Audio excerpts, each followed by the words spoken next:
Deixa eu só fechar a Arrascaeta e o Rafael Veiga, porque tá do time a gente não vai falar. Arrascaeta, então. Arrascaeta, pode falar, Silvio. começando com Mauro Naves. Mauro, a Arrascaeta está brilhando porque o futebol dele está brilhando mesmo, acima dos demais, porque ele cresceu, ou o Everton Ribeiro caiu e ele está tendo que resolver ali na meiuca pelos dois? Talvez as duas coisas, né? Ele é bom de bola, a gente já discutiu ele individualmente aqui, até com aquela história, é craque, não é craque, tem mercado na Europa, não tem, enfim. Mas ele é muito bom, né? Ele é muito bom e está num ótimo momento. E acaba aparecendo mais, até em passes, em armação e etc., exatamente também porque não está no momento dividindo muito com o Everton Ribeiro, e não vive um grande momento. Então, eu acho que na hora que o Diego, o Gerson pegam a bola, assim, o cara olha para um, para outro e fala, vou dar ali, né? Vou dar essa no Arrascaeta, porque eu sei que ele está bem.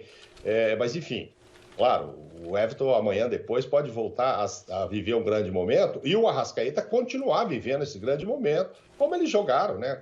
Como em 19 a gente viu, em 20 nem tanto. Teve um momento que o Everton esteve melhor, para mim o melhor do time era o Everton até.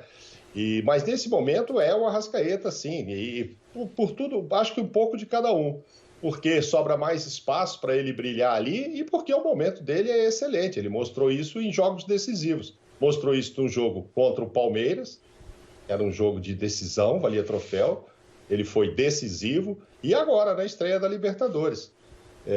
Mas tem muito a ver com o talento dele. Por isso que eu acho que quanto menos o empresário perturbá-lo, melhor para ele e para o Flamengo.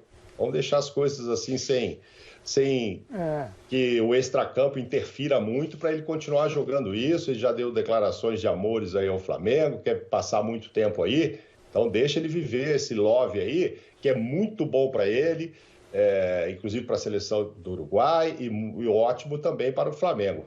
Então é isso, Felipe, eu acho que é as duas coisas. Um pouco porque ele tem o companheiro agora que o ajudaria a fazer todo aquele trabalho maravilhoso do meio-campo, está em baixa no momento e ele está em altíssimo nível. E Calçade, e para você jogar até num contexto mais amplo, dos 4 estamos falando de 3 estrangeiros. Daqui a pouco é o Rafael Veiga, que é o brasileiro desse quarteto. Coincidência de primeira rodada ou hoje as figuras que brilham no futebol brasileiro são estrangeiras com alguns brasileiros no bolo também?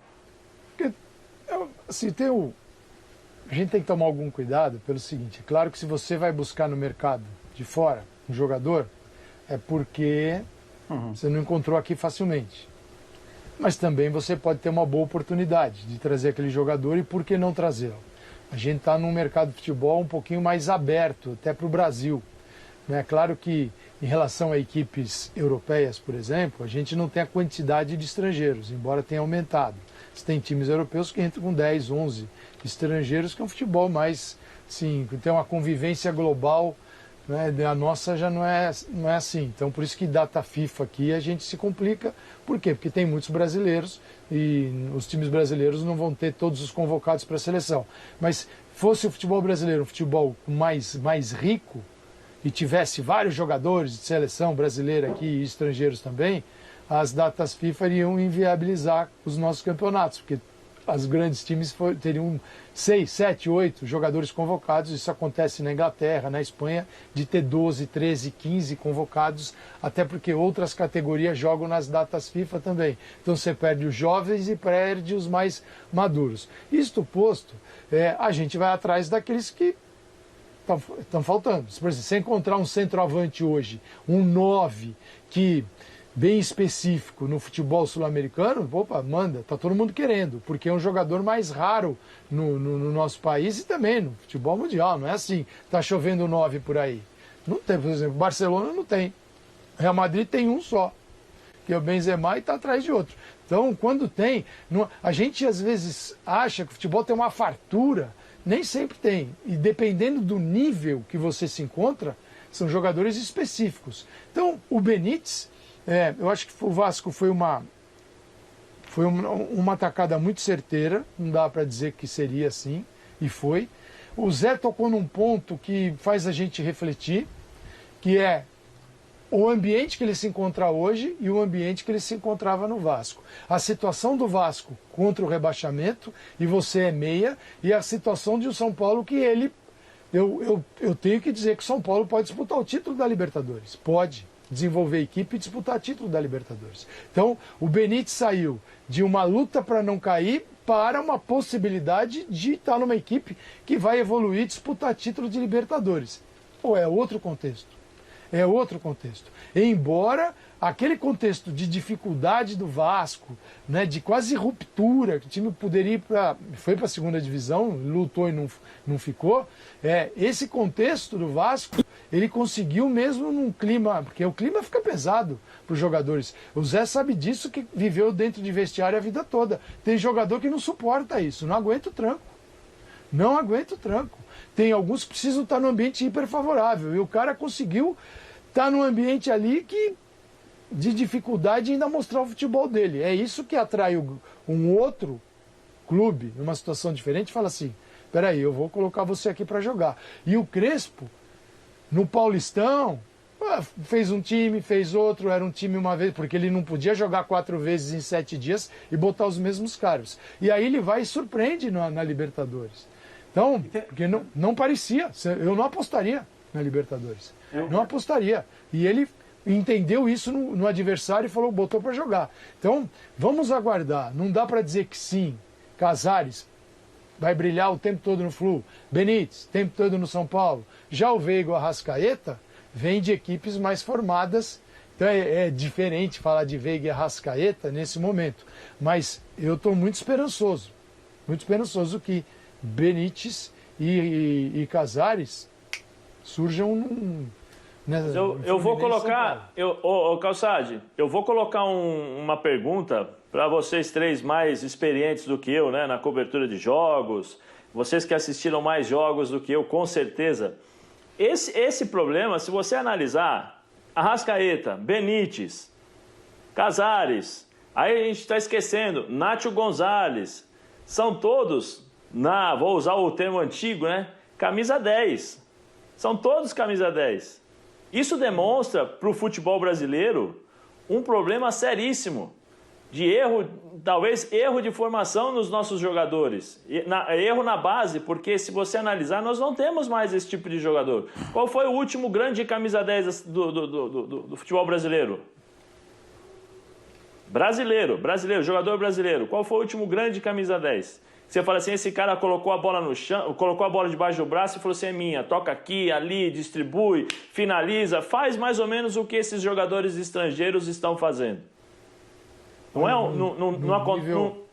é que está acontecendo alguma coisa na base? Nós não estamos errando, porque nós estamos formando, se você analisar, os últimos grandes destaques foram defensores. O que eu vejo, um erro que eu vejo, Zé, assim, eu acho que tem muita gente boa trabalhando na base, mas tem muito trabalho ruim na base. E tem muita gente boa que não consegue fazer nada porque o aspecto político da base, ele derruba qualquer trabalho, né? Vou dar um exemplo, bem claro, para pegar 2 torcidas grandes, vão ficar loucas aí. Tem a zoeira em cima do Palmeiras, que não tem copinha, não tem? Os caras adoram botar musiquinha, que não tem mundial, não tem copinha. O Corinthians tem 10 copinhas. Quem tem melhor base hoje, Zé? Quem que põe jogador no time? Quem que botou Danilo para jogar, Danilo e Patrick de Paula para jogar Libertadores agora, essa semana? E o Corinthians... Não, mas é só Danilo, Gabriel Menino e Patrick de Paula contra o River lá. Exatamente. Então... Quem poderia imaginar que o Palmeiras iria jogar com 6 meninos no meio campo contra o River? Mas Palmeiras demorou para outra, isso. Palmeiras ficou muitos anos contratando figurão. Palmeiras a partir do ano passado. Palmeiras ficou... o Gabriel Jesus. Então, Fazia tempo que botava essa mas o Palmeiras... É que a base... Mas a base do Palmeiras, ela é um projeto de reconstrução. Esses últimos presidentes, isso começou lá com o Paulo Nobre, a base estava tão interessante quanto o futebol do Palmeiras em 2014. Não tinha ninguém. Aí o Palmeiras em 2014 olhou e falou, pô, não tem ninguém na base, não tem dinheiro, o Paulo Nobre tirou do bolso. O Palmeiras quase caiu em 2014. Aí nós estamos falando, 7 anos depois. A base não é assim. Vai lá em 2 anos a base. Palmeiras trabalhou bem a base. 7 anos depois, ele tem jogador. Então, mas ele tem jogador. E o outro fica zoando o Palmeiras e você olha para a base é um problema. Então, só para fechar o que o Zé falou, a base, jogador bom na base, talentoso, eu sei porque já ouvi isso de gente do Santos, que também produz bons jogadores. O menino aparece com talento, ele pode fazer o que quiser, mas não pode. Você quer ser um 10 clássico? Perfeito. Amigo, 10 no futebol mundial trabalha desse jeito hoje, tá? O 10 a gente fala é aquele jogador que tem o passe, que constrói. Então, você vai trabalhar assim? Vai. Então, sem a bola você joga também, ok? Porque você dá um lugar para esses moleques de na base eles viram primadonas, porque já tem um empresário enchendo o saco e ele ali achando que é Deus. Só que ele não vai jogar fora do Brasil se ele for um 10 que só joga com a bola no pé. Não vai jogar. Não vai jogar. Eu acho que...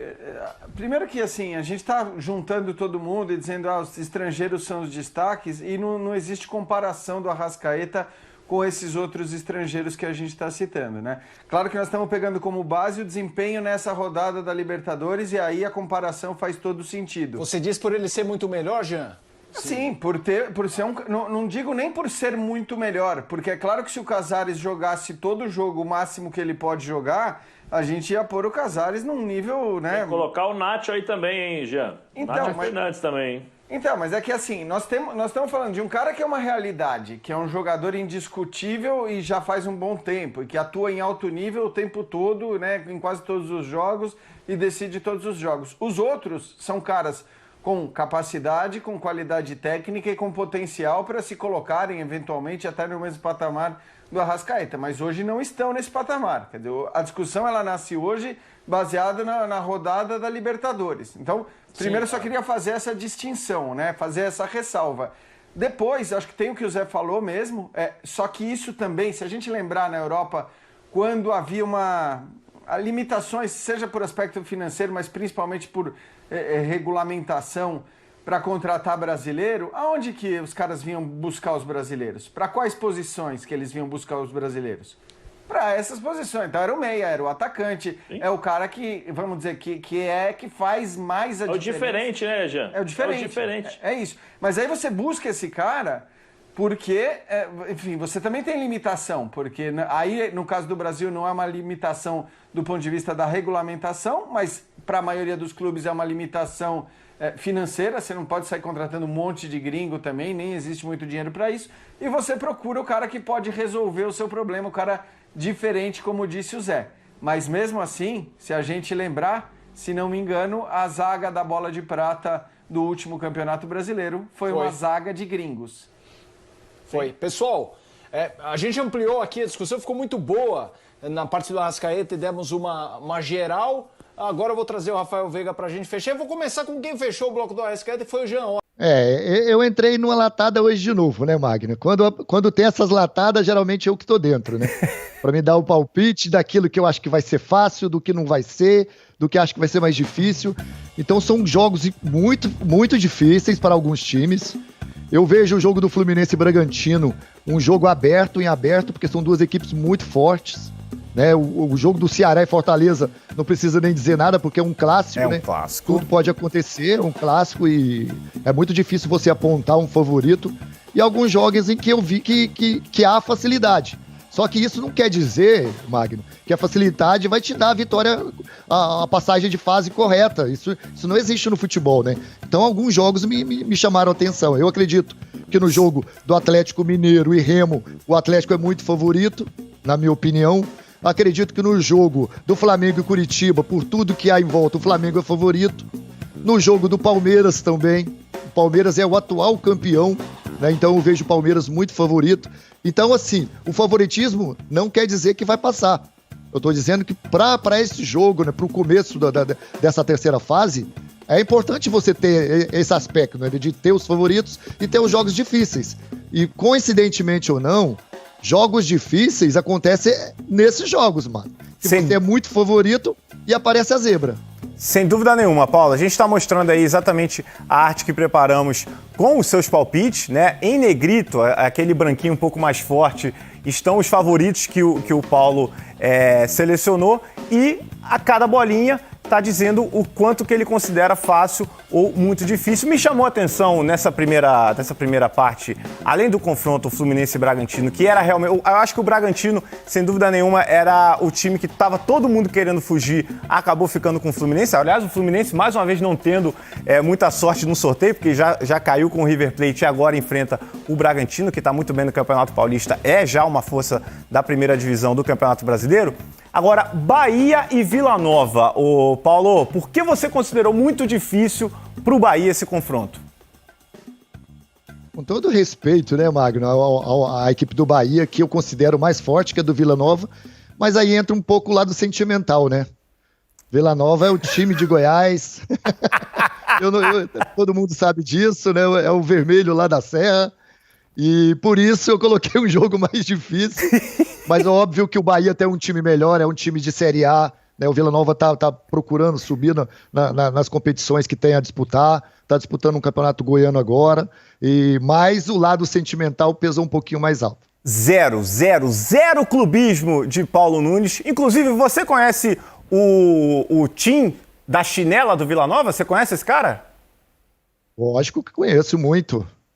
Esse é um ícone, um dos torcedores mais ilustres do Vila Nova. Se você não conhece, procure aí. Tim do Chinela, ele fala que se o Vitória meter um gol aí no Vila, ele vai dar chineladas nos jogadores. É um dos melhores vídeos da internet. Eu gostaria de pedir para a produção para a gente colocar só a segunda parte dos confrontos da Copa do Brasil, para a gente analisar, para eu pensar para ter o comentário do Paulo Nunes.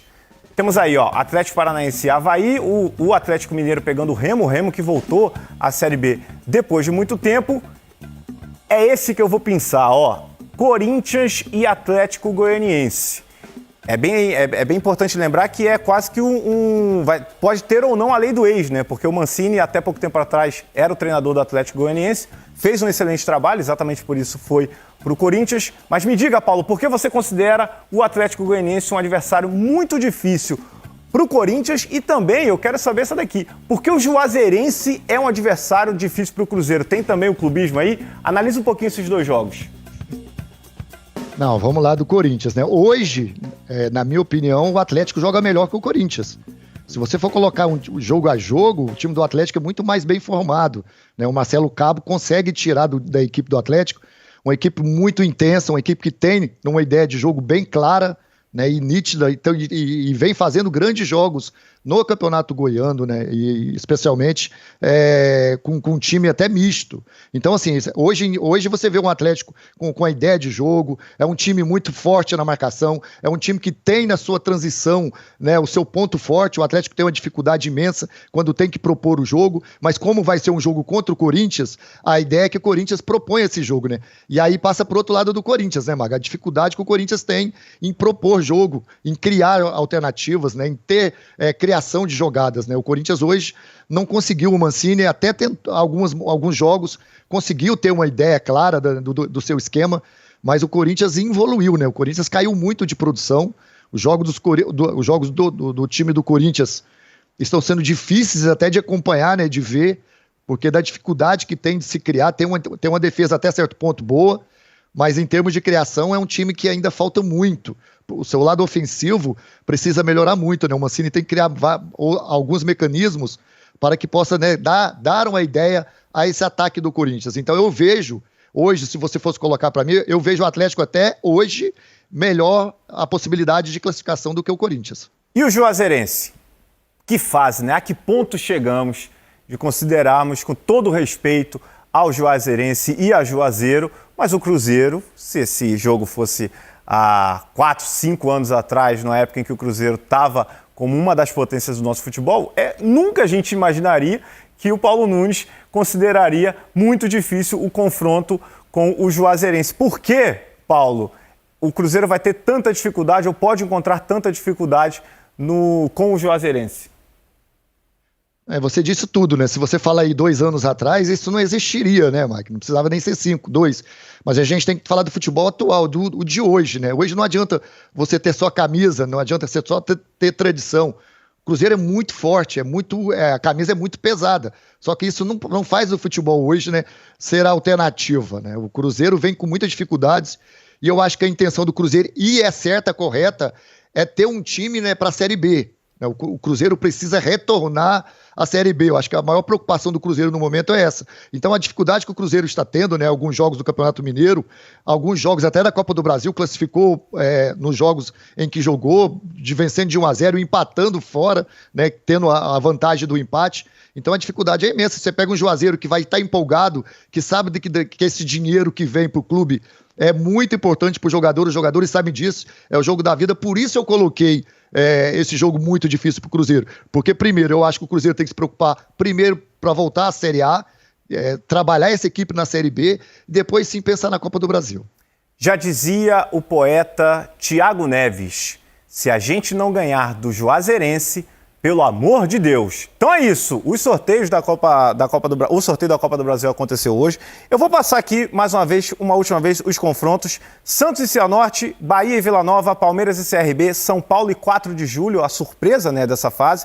Fluminense e Bragantino, Grêmio e Brasiliense, América Mineiro e Criciúma, Ceará e Fortaleza e Atlético Paranaense e Avaí, Atlético Mineiro e Remo, Corinthians e Atlético Goianiense, Internacional e Vitória, Cruzeiro e Juazeirense, Chapecoense e ABC, Vasco e Boa Vista e Flamengo e Coritiba, que gerou um lance muito curioso que está viralizado nesse momento agora na internet, Paulo Nunes.